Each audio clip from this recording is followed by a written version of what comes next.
A paz do Senhor, meus irmãos, tudo bem? Como é que vocês estão? Vamos aprender a pregar agora a história de Samuel, uma história muito linda. Lembra do Samuel, aquele cujo nascimento foi um milagre?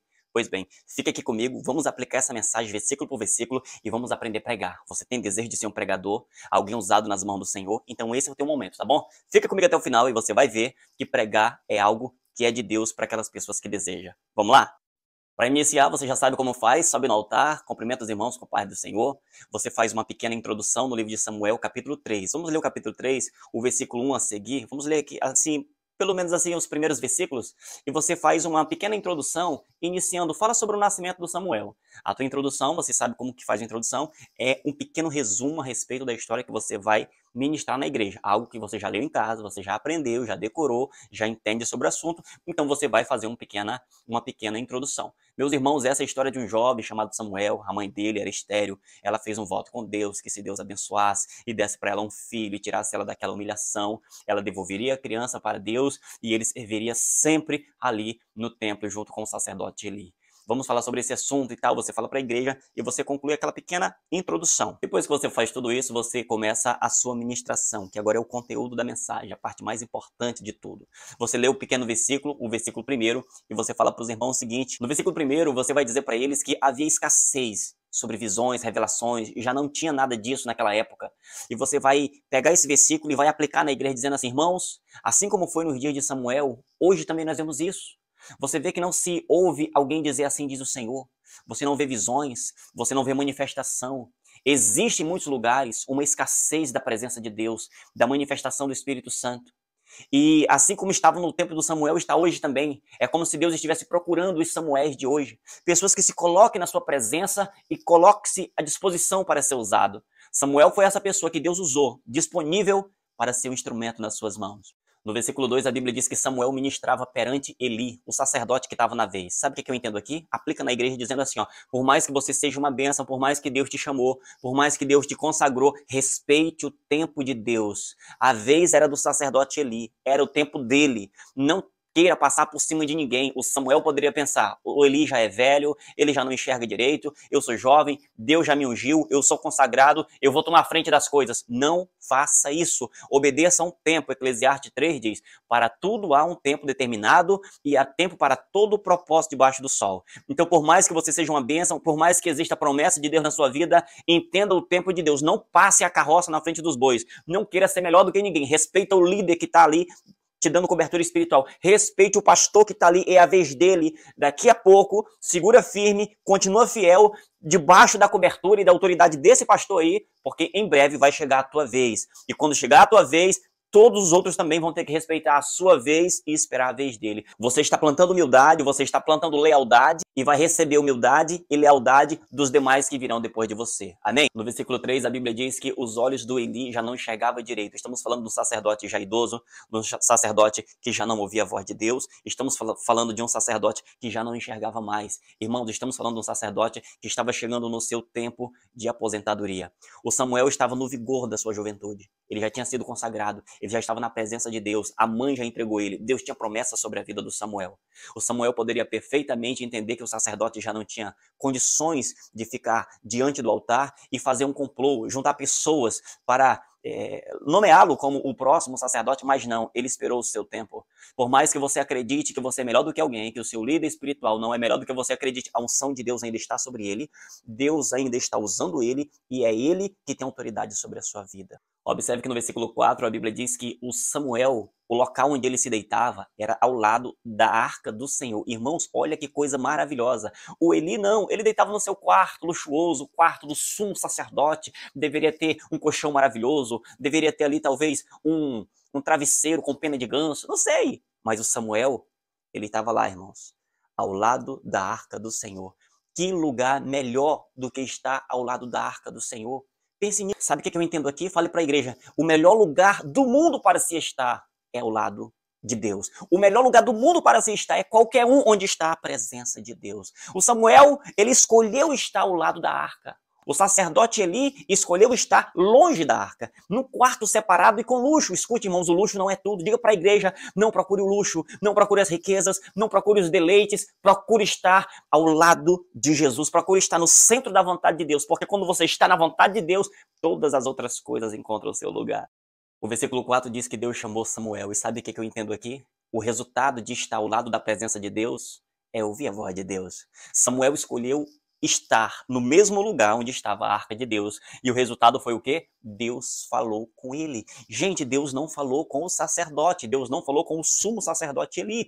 Deus falou com aquele que deseja a sua presença. Escute, Deus não está procurando título, Deus não está procurando o colarinho branco, Deus não está procurando título de pastor, de evangelista, de missionário, de presbítero. Deus procura aqueles que amam estar na sua presença. Deus não procura pastores, Deus não procura missionário, evangelista, diácono, presbítero. Esses Deus chama. Mas Deus procura verdadeiros adoradores, pessoas que o adorem em espírito e em verdade, pessoas que amam a sua presença, pessoas que desejam estar na sua presença. No versículo 5, a Bíblia diz que Samuel se levanta e vai até o sacerdote Eli, achando que ele estava chamando. Samuel ainda não conhecia a voz de Deus, e para sua surpresa, ele chega no quarto do sumo sacerdote e recebe essa resposta: eu não te chamei, volta, vai te deitar. Sabe o que você pode aplicar aqui? Vão tentar matar o teu sonho. Quando você pensar que o teu chamado está na hora de chegar, alguém vai dizer assim, ó, ninguém te chamou. Ninguém te chamou aqui. Volta para o teu lugar, vai te deitar lá no chão, volta lá para o teu lugar, vai para o teu quarto, fica no teu canto. Escute, quando Deus tenta te levantar, vai ter 1 milhão de pessoas tentando fazer você ficar no mesmo lugar. Quando Deus tenta exaltar uma pessoa e glorificar o nome do Senhor através daquela pessoa, vai ter aqueles sacerdotes antigos, vai ter aqueles profetas velhos, aqueles obreiros antigos que já não ouvem mais a voz de Deus e não quer ouvir de Deus aquilo que vem da sua boca. Eles querem te calar, eles querem abafar a voz de Deus que vem através de você. Escute, permaneça firme, porque quando chegar a tua vez, meu irmão, ninguém vai poder te parar. Amém? No versículo 8, depois de muitas vezes o Samuel chegar lá no Eli e volta, não fui eu que te chamei, volta, vai te deitar, ninguém tá te chamando. Vai chegar um ponto, no versículo 8, que a Bíblia diz que o sacerdote reconhece que é Deus que está chamando o menino. E sabe o que você pode aplicar aqui na igreja? Vai chegar o ponto que vão ter que reconhecer o teu chamado. Vai chegar o ponto que vão ter que reconhecer que é Deus quem está te levantando. Irmãos, escute, o mundo pode até tentar te abafar.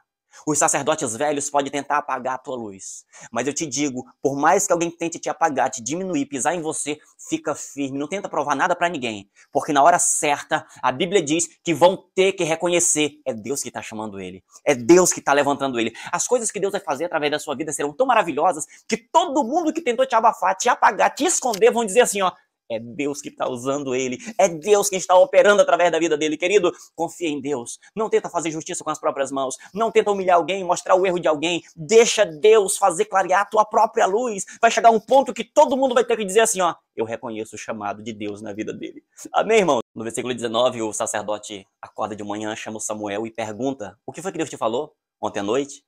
E sabe, a Bíblia diz que Samuel contou tudo sem rodeio. Só que eu vou te falar uma coisa. As coisas que Samuel falou eram coisas duras, palavras pesadas contra Eli e seus filhos.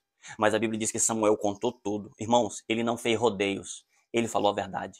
Pegue essa palavra e diga para a igreja, fale tudo que Deus mandar, sem medo, sem rodeios. Pregue a palavra crua, sem mistura, sem condimentos. Pregue a palavra viva e eficaz. A palavra de Deus não precisa de condimentos, não precisa de rodeios. Fale a palavra de Deus. Quem crê e for batizado será salvo. Quem não crê será condenado. Fale a verdade, irmão.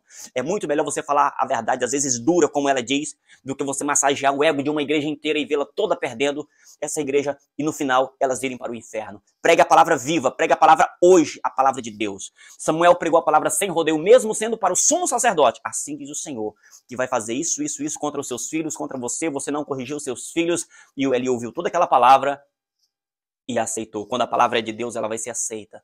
Quando você ministra por Deus, as pessoas vão aceitar. Por mais que não goste, mas no final eles vão aceitar porque sabe do que eles estão vivendo. Então pregue a palavra de Deus, cumpre o teu ministério, faça do jeito que Deus mandou você fazer, sem querer agradar homens nenhum, mas querendo agradar a Deus. Amém? No versículo 20, a Bíblia diz que enquanto Samuel crescia, Deus estava com ele. Observe uma coisa, Deus só está com aquele que quer crescer. Deus ama ver você crescer. Enquanto você tiver o desejo de crescer no ministério, de crescer na intimidade com Deus, de crescer na amizade com o Espírito Santo, Deus está com você. Mas inventa de parar de crescer.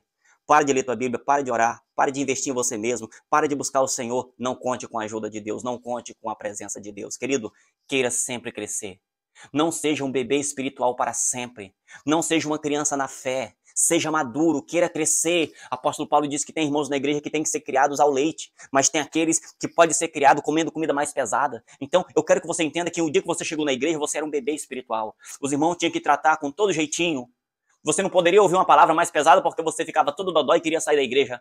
Mas chega um tempo que você tem que ser um crente, vivo e maduro, a ponto de ouvir uma correção do pastor e ficar feliz, a ponto de ouvir uma correção do seu líder e ficar feliz. A Bíblia diz que o tolo não aceita a correção, mas o justo, ou seja, o sábio, quando ele recebe a correção, ele se torna mais sábio ainda. Ame os que te corrigem, irmão.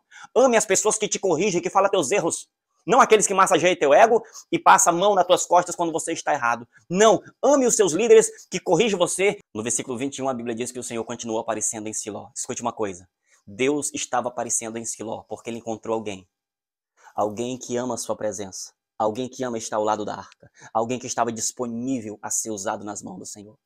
Olha, para Deus se aparecer nessa geração, para Deus manifestar os sinais nessa geração, para Deus agir aí na tua igreja, ele precisa encontrar alguém disponível, alguém que ame a sua presença, alguém que ame ir para o culto, alguém que ame ler a palavra, sabe? Alguém que ame, que conte nos dias, meu Deus, tomara que chegue logo domingo, eu quero ir para a igreja, e não aquela pessoa que diz, ai meu Deus, tem que ir para o culto hoje, ai meu Deus, hoje tem oração, meu Deus do céu, eu tenho que ir porque senão o pastor, não, Deus procura pessoas que amem a sua presença, que amem estar na sua presença, sabe? No momento que você começa a amar a presença de Deus, ele começa agora a se manifestar nessa geração, porque ele encontrou um vaso disponível a receber a sua essência e transmitir a sua palavra. E agora você conclui essa mensagem toda que você pregou dizendo assim, Deus procura os Samuéis de hoje. Se Deus olhar para essa igreja hoje, será que ele vai te encontrar? Onde tem um Samuel aqui, você levanta a sua mão e diz, o primeiro sou eu, tem mais alguém que vem comigo? Você fala isso e deixa os irmãos levantar as suas mãos, dizendo, conta comigo, Senhor. Se Deus quiser usar você, ele pode te usar. Então Deus procura Samuéis de hoje, pessoas que amam a sua presença, pessoas que respeitam o tempo de Deus, pessoas que honram os seus líderes, e um dia ele será um líder e também será honrado. Deus procura essas pessoas. Coloca o povo de pé e chame na frente todos aqueles que querem ser usados por Deus, que se comprometem em buscar a sua presença. Amém, meus irmãos? Eu agradeço você assistir o vídeo até o final, e se você quer aprender mais, você pode adquirir meu e-book. Clicando aqui no link nos meus comentários, você adquire o e-book, tá bom? Deus te abençoe e até a próxima.